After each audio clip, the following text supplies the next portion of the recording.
Hello everyone, welcome back to another study that went through many revisions before its current state.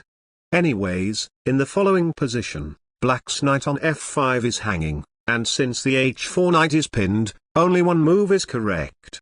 Queen to h5 allows a rook maneuver to e5, when things will overwhelm black's position. Queen to f6 is the best move, and now we have arrived at the start of the actual puzzle because the first moves are needed to fix the analysis problems. White is down a queen for 2 pieces, so what should white play? This may have come as a surprise, but I hope you thought about it because the combos are about to appear like a wave. White plays the brilliant move knight to g6, and the f7 pawn cannot capture because of the pin on the light diagonal. White is threatening to play knight f2 e7 check, and taking any knight with the queen is met by a fork, with a decisive advantage for white. What about h takes g6? You guessed it, rook a to h2 appears in a split second, and black is about to be mated by a rook on h8. Only way to delay would require massive sacrifices, and will not change the ultimate result. This leaves black with one move, which is h6.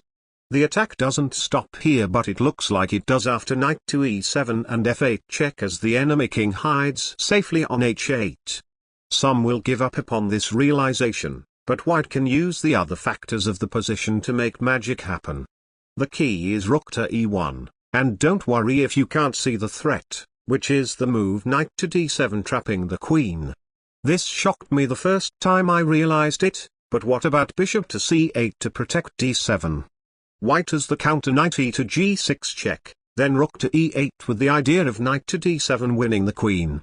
But that isn't all, because against queen to f5, white can pull a checkmate with 3 pieces just out of nowhere.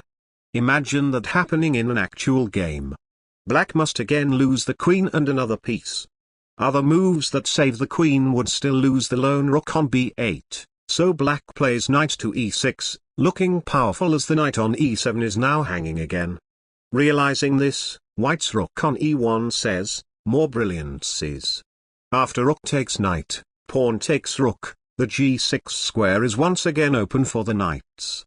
By leaving a knight on the 8th rank, the enemy king is forced to g8 when bishop takes c6 check wins black's queen, and white is up 2 pieces and a pawn for just a rook.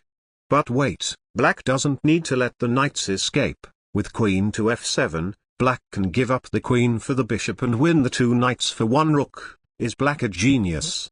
Yes or no? The answer is incorrect, because white has the brilliant jaw-dropping move knight to e5.